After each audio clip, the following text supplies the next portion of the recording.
संभाग के सबसे बड़े महाराणा भोपाल चिकित्सालय के अंतर्गत आने और जाने वालों के वाहनों की सुरक्षा और आम राहगीरों को उचित मार्ग मिल सके चलने और फिरने के लिए, उसके लिए यहाँ पर जयपुर की एक निजी कंपनी को एक पार्किंग का ठेका दिया गया और साथ ही संबंधित 5 और 6 जो प्रवेश द्वार और एग्जिट द्वार है उन सब पर इस तरह की व्यवस्थाओं को काबिज किया गया, जहाँ पर सीसीटीवी और डिजिटल एक पोल भी लगाया गया जिसके माध्यम से कार का आना और जाना दोनों रोका और भेजने का काम किया। इन सबको अंदर ले जाने से पहले अपने वाहनों की एक पर्ची लेनी पड़ती है और उसी पर्ची के माध्यम से वह अन्य द्वार से जब एग्जिट करते हैं तो उनको वापस निकलने दिया जाता है, ताकि जो चोरी की वारदातें वाहनों की हो रही थी उस पर अंकुश लगाया जा सके। भैया किस तरह की देख रहे हो, यहाँ पे कोई नहीं है? अभी तो कोई नहीं है, फिर भी क्या अरे बाद में वो पकड़ते फिर अंदर क्या दूसरी पर्ची नहीं होती तब। दूसरी तरफ लड़ाई झगड़े जैसे माहौल बन जाते हैं। हाँ क्या कहोगे भैया, अभी पर्ची के लिए रुके हो, पर्ची वाले नहीं यहाँ पे? ये लापरवाही है बहुत खतरनाक वाली। फिर ये आते जाते तो रोकते हैं, परेशान करते हैं जबरदस्ती, पर्ची दो पर्ची दो। बैठते हैं नहीं, जैसे अभी कोई निकल जाएगा तब तो कुछ नहीं बोलेंगे। नहीं, अभी आपकी तो गलती परेशान नहीं है, नहीं था आप लेकिन पिछले 2 दिनों से यहाँ पर सारे कार्मिक जो थे उस कंपनी के निजी ठेकेदार के द्वारा जो तैनात किए गए थे उन सभी ने हड़ताल कर दी। उन सब कार्मिकों का यह कहना है कि पिछले 3 महीने से उनको पगार नहीं मिली है और 1 साल से उनका पीएफ भी जमा नहीं करवाया गया है।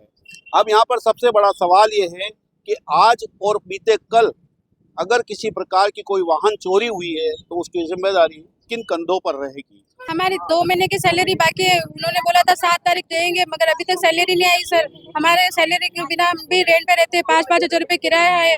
हम क्या करेंगे? पैसे के लिए काम करते हैं। कब आएगी? 7 तारीख को बोले, बार क्या बोल तारीख पे तारीख दिए जाते हैं। 7 तारीख को आएंगे, 8 तारीख को आएंगे। अभी भी बोल रहे कि मैं बात करूंगा। कोई बात ही नहीं करते है, कोई रिप्लाई भी नहीं देते। ग्रुप में मैसेज डालो, मैसेज डाल के उसका आगे से रिप्लाई भी नहीं आता है। और सर बोले थे 6 महीने का बिल बाकी है, अभी तक बिल पास नहीं हुआ। तो ये गेट पे कब से छोड़ा आपने काम? अभी आज से ही छोड़ा सर, कल रात से लड़कों ने छोड़ा, आज से हम नहीं आ रहे। जब तक सैलरी नहीं आएगी तब तक हम काम नहीं करेंगे। गेट पे भी कोई नहीं है बंदा। क्या प्रॉब्लम आ रही है घर के अंदर? जी सर, हमारे घर पे मेरे मम्मी पापा बीमार हैं और पापा का एक्सीडेंट अभी हुआ था, तो उनके पास पैसे नहीं है। तो वो मुझे बार बार में फोन करते हैं कि बेटा पैसे भेज दे। तो जब हमने सर को बोला तो सर बोलते हैं कि हमारे पास पैसे नहीं है, बट उनके पास पैसे रहते हैं और वो आगे से फोर्स करते हैं, बट उनका कोई रीजन नहीं है कि इनको पैसे दो। इनको टाइम पर पगार मिलेगी तो उनको क्या है कि फिर दिक्कत होती है। तो इनका मतलब ये है कि सबकी पगार रोक के रखो और सबको यही काम करने दो। दबाव में रखते हैं सबको। और पैसा तो इनके पास है लेकिन आप रुके रहो, इसे रोक रखा हाँ, बस ये रुके रहो, क्योंकि पैसे की वजह से ये रुकेंगे, ये दबाव में। क्योंकि पैसा जब तक नहीं मिलेगा तब तक यहाँ से कोई जा नहीं सकता है। और 3-3, 4-4 महीने की पगार है बाकी बच्चों की। और इतने लोग हैं यहाँ पे जिनके रूम रेंट करने पड़ते हैं, जिनकी मम्मी पापा की सैलरी भेजनी पड़ती है, खुद का खर्चा उठाना पड़ता है। फिर रूम वाले होते हैं वो परेशान करते हैं, पब्लिक परेशान करती है। अभी क्या कह रहे हैं? अभी कुछ बात हुई आज तो सर कोई बात नहीं हुई है। उन्होंने आगे बात की थी पर कोई मसला हल नहीं हुआ, कोई जवाब नहीं। हमारे साथ यहाँ पर एक वाहन धारक है। भैया, यहाँ पर आज पर्ची नहीं दे रही तो किस तरह की समस्या हो सकती है अंदर? यहाँ कुछ भी हो सकता है, वाहन चोरी भी हो सकता है और कोई पर्ची देने वाला नहीं है यहाँ पे। पर्ची होगी तो आगे से रोक के पर्ची मांगेंगे, यहाँ कोई पर्ची मांगने वाला भी नहीं है। और फिर अगर कोई चोरी होती है तो खुद जिम्मेदार रहेंगे ये पार्किंग वाले।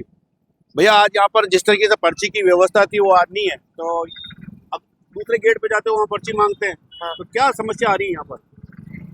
आज नहीं, बाकी सर्वर नहीं चलते तो पर्ची नहीं देते। 2 दिन से यहाँ पे कुछ भी नहीं है। कल तो मेरे को दी थी पर्ची। अच्छा, नहीं तो जैसे यहाँ पे अभी नहीं देंगे। हाँ। और आगे वाले गेट पे मांगे तो क्या करोगे आप? तो यहाँ पे पर्ची नहीं दे रहे, बोल देंगे ना। वो निकलने कहाँ देते? वो आरसी मांगते, पता नहीं क्या क्या मांगते। हाँ, आरसी मांगते। वो तो गाड़ी कोई चोरी करके नहीं ले जा रहे इसलिए मांगते। वो आधार कार्ड दे दो बता तो भी छोड़ देते, कोई दिक्कत। इस गेट पे नहीं है, ये गलत है ना? तो हाँ, अभी तो गलत है। आप देख सकते हो इस तरह की समस्या यहाँ पर सामने आती है, लेकिन कार्मिकों का यह कहना है, यहाँ पर जो तैनात कार्मिक है उन सब का कहना है कि यहाँ पर लंबे समय से पगार को लेकर एक जद्दोजहद चल रही थी। उसी जद्दोजहद के तहत पिछले 2 दिनों से यहाँ पर कार्मिकों ने अपनी हड़ताल की घोषणा कर दी है। कार्मिक सब अपने यहाँ के ठेकेदार के पास खड़े हैं। ठेकेदार का कहना है कि पिछले 6 महीने से प्रशासन में बिल जमा करा रखे हैं, लेकिन किसी प्रकार का पेमेंट नहीं किया जा रहा है और उसी की वजह से अब इन कार्मिकों को पैसे देने में असमर्थ महसूस कर रहा है। किस तरह की प्रॉब्लम आ रही है आपको और क्या समस्या हो रही है? पहली बात तो मेरी नवंबर की सैलरी बाकी है। नवंबर में 24 दिन भरे थे, 24 दिन में से पूरे 26 दिन थे, लेकिन 2 दिन काट दिए क्योंकि मैं एक दिन आई नहीं और 2 दिन काट दिए। बोला कि एक दिन नहीं आएंगे 2 दिन कटेंगे। उसके बाद पूरे महीने के पैसे नहीं थे, 7,000 रुपये ही डाले खाते में और बोला कि बाद में डाल देंगे। बाद में फ़ोन किया तो गणेश जी सर ने बोला कि तेरे में तमीज़ नहीं है फ़ोन बात करने की और सैलरी सबकी साथ में आएगी, आती है तभी आती है।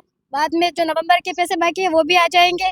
और जब दिसंबर गया तो दिसंबर के पैसे नहीं आए और 7 तारीख के लिए बोला था, 7 तारीख को 2 महीने की सैलरी एक साथ आएगी। कितने दिसंबर महीने के पैसे बाकी है अभी आपके? मेरे 3 महीने के बाकी है, बाकी सबके भी सबके 2 महीने की बाकी है।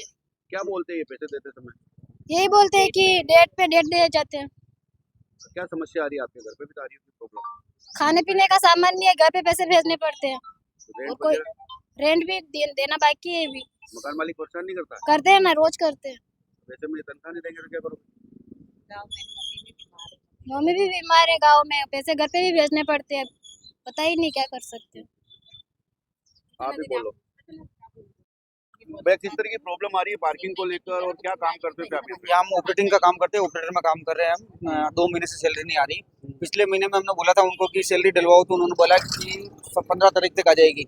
उसके बाद में 20 तारीख बोला, उसके बाद में 25 तारीख बोला, उसके बाद में ये बोला कि दोनों महीने के एक साथ कर देंगे हम। 2 महीने तक हमारे को वेट कराया, फिर बोला 3 तारीख को आ जाएगी सैलरी, फिर बोला 7 तारीख लास्ट 7 तारीख को आ जाएगी सैलरी। 7 तारीख को अभी तक हमारे 2 महीने तीसरा महीना चल रहा है, अभी तक पेमेंट का कोई पता नहीं। हमारे को रूम रेंट भी देना पड़ता है, किराया भी देना पड़ता है, सब कुछ खर्चा भी घर का निकालना पड़ता है, सब कुछ करना पड़ता है। अभी तक पैसे का कोई पता नहीं है, ना पीएफ के पते हैं। 1 साल 1.5 साल हो गए हमारे को काम करते हुए, ना कोई पीएफ है, ना कोई पैसा है, ना सैलरी टाइम पे आती है हर मंथ। अभी क्या कह रहे हैं? आज कुछ बात हुई? अभी बोल रहे कि आप कोई जवाब नहीं दे रहे। हमने बोला हम हड़ताल कर रहे तो बोला कि करो आप हड़ताल। सारे पॉइंट्स अभी सब सारे पॉइंट खाली है, रात को भी खाली थे सारे पॉइंट, अभी भी खाली। ठीक ठीक। और इसी की वजह से अब आज से यहाँ पर कोई कार्मिक नहीं है और शहर की जनता या बाहर से आने वाले लोग जो इलाज कराने वाले हैं वे अपने वाहनों की सुरक्षा को लेकर खुद ब खुद मुस्तैद रहे, अन्यथा वाहन चोरी होने पर किसी भी प्रकार की बड़ी घटना घटित हो सकती है।